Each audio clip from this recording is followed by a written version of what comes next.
Royal Lodge, once a shining symbol of royal tradition and elegance, now sits in a state of shocking disrepair.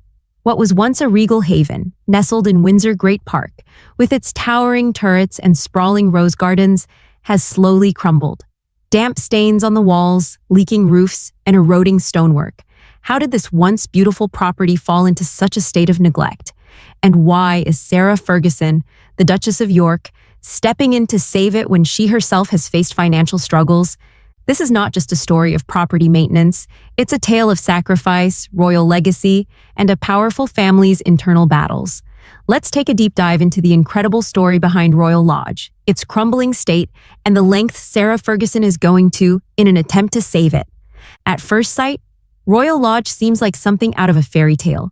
Its turrets reach toward the sky, surrounded by lush rose gardens and tucked away in the heart of Windsor Great Park. The long, stately approach, lined with centuries-old trees, evokes images of a royal family gliding gracefully through life, untouched by time. Every inch of this grand estate screams history, royalty, and legacy. However, once you step beyond the gates, the reality hits hard. Inside, the house is no longer the grand estate it once was. The 30-room Grade 2 listed building, once home to the beloved Queen Mother for more than 50 years, has fallen into a state of severe neglect. The once beautiful silk wallpaper now stains with damp, and water drips steadily into buckets strategically placed in the long gallery. The centuries-old stonework that once added grandeur now crumbles piece by piece. Royal Lodge's history is rich, but the physical building is fading away, exposing a much more somber reality. The beautiful exterior of the property hides the growing cracks within. Maintaining such a historical property comes at a staggering cost, and the numbers are jaw-dropping. The annual upkeep of Royal Lodge requires a massive £4 million to £5 million every year. That's just for the basics: staff wages, the management of 21 acres of landscaped gardens, topiary, and rare trees, all of which must be kept in pristine condition. The gardens themselves cost £150,000 annually to maintain. But the real challenge lies within the walls of the property. With plumbing systems dating back to the 1950s, Royal Lodge needs a complete overhaul. The roof, long overdue for a replacement, is only one of the many repairs that need urgent attention. To add to the complexity, the exterior of the building requires repainting every 5 years, and the interiors must be redecorated every 7 years. These aren't just luxury upgrades, but necessary measures to keep the property from deteriorating further. The crux of the problem lies in how unsustainable these costs have become. Without a consistent and large income stream, it's impossible to keep up with these financial demands. And this is where Sarah Ferguson steps in. She has committed to funding these repairs, despite her own personal financial struggles. But with no substantial patronage or royal backing, can she really save Royal Lodge from its inevitable decline? Sarah Ferguson, despite her own financial challenges, has taken on a massive financial burden to preserve Royal Lodge.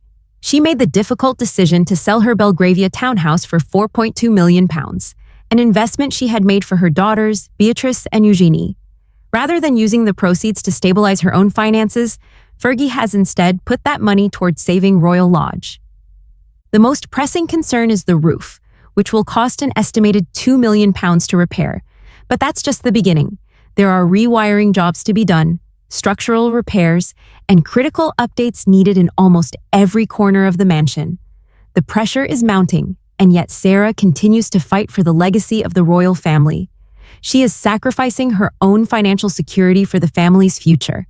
Fergie's act of loyalty is extraordinary. She is determined to preserve a piece of royal history, even if it means putting her own future at risk. Royal Lodge is not just a building for her. It is a symbol of continuity and family, and she's determined to protect it at all costs. Prince Andrew's finances have been under severe strain ever since he lost his royal stipend and security provision. Once a high-profile member of the royal family, Andrew now finds himself struggling to maintain Royal Lodge. His refusal to move to a smaller property, like Frogmore Cottage, has put him in a difficult position. Instead, Andrew has clung to his 75-year lease on Royal Lodge, secured from Queen Elizabeth II back in 2003. He invested £7.5 million in refurbishments, and this attachment to the property has become symbolic of his refusal to accept the changes in his royal status. Despite the mounting costs, Andrew refuses to downsize. This financial burden, coupled with his strained relationship with King Charles, has created an environment of tension that may ultimately jeopardize the estate's future. Andrew's situation is a direct reflection of his inability to adapt to the modernizing monarchy. While he holds on to the past, his refusal to let go of Royal Lodge is creating a more significant problem for the family, one that could result in serious legal or financial consequences if it's not addressed. King Charles has made his intentions clear. He wants to reduce the monarchy's financial burden, and the cost of maintaining Royal Lodge is simply too much. King Charles has urged Andrew to leave the property and move to something smaller and more affordable. His refusal to downsize has placed him at odds with both King Charles and the Crown Estate, who are now pushing for him to vacate. The financial realities are hitting hard. Maintaining Royal Lodge, along with the ongoing repairs and staff wages, is becoming an unsustainable drain on the royal family's finances. King Charles, who is committed to modernizing the monarchy and reducing expenses, believes that the property is an unnecessary cost. But Andrew's attachment to the property, both emotionally and symbolically, has created a standoff that doesn't seem to be coming to an easy resolution. If Andrew continues to resist, it could lead to legal complications and even force the royal family to intervene. The question is whether he will ever be able to accept that the costs of Royal Lodge are simply too high, or whether he'll continue to cling to his past regardless of the consequences. In a final effort to preserve Royal Lodge, Sarah Ferguson has offered to fund 1 year's worth of essential repairs herself. She has committed to covering the costs, hoping to show King Charles her dedication and perhaps earn back some of the royal family's support. This offer, however, comes with no guarantees. The repairs required are urgent and substantial. The roof is just one major issue, but rewiring the West Wing, fixing electrical faults, and addressing structural damages are all necessary tasks to keep the estate standing. Despite her commitment, experts warn that without significant long-term backing, Sarah's financial efforts may not be enough to save the property from crumbling. The clock is ticking, and with no guarantees of support, Sarah's bold gesture may not turn the tide. The fate of Royal Lodge rests on whether she can secure additional resources in time to prevent its further deterioration. The situation surrounding Royal Lodge is rapidly approaching a breaking point. Experts predict that within 18 months, the estate will either have to be vacated or face irreversible damage. The ongoing repair costs, combined with Andrew's dwindling finances and Sarah's desperate efforts, have left the future of the property hanging in the balance.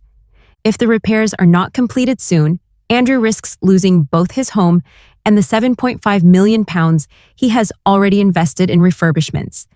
The situation is becoming dire, and unless immediate action is taken, Royal Lodge could be lost forever. Time is running out, and the royal family faces a tough decision. Will they step in to help, or will the estate fall into disrepair? The next few months will be crucial in determining the future of Royal Lodge. For Sarah Ferguson, Royal Lodge is more than just a building. It is a deeply personal symbol of family continuity. She has described it as the last home our girls remember, referring to her daughters, Beatrice and Eugenie, who grew up there. For Fergie, saving Royal Lodge is not just about preserving a royal estate. It's about holding on to the memories of her family's past and ensuring a connection to the future. Sarah's sacrifice is both financial and emotional. She has poured her own resources into the property, hoping to keep the legacy alive. But this struggle isn't just about one house. It represents the challenges the royal family faces in maintaining its heritage while adapting to modern times. As Royal Lodge slowly deteriorates, so does the balance between royal tradition and the financial realities of the 21st century. In the end, the fate of Royal Lodge hangs in the balance. Sarah Ferguson's extraordinary efforts to preserve the property reflect her deep commitment to family and heritage. But will it be enough to secure the future of this historic residence? The royal family must confront difficult decisions about its legacy and how to balance tradition with financial responsibility. Sarah's selflessness is commendable, but the clock is ticking. What do you think? Is Sarah's sacrifice a noble gesture, or is she gambling with her own future for something that may ultimately be beyond saving? Let us know your thoughts in the comments below.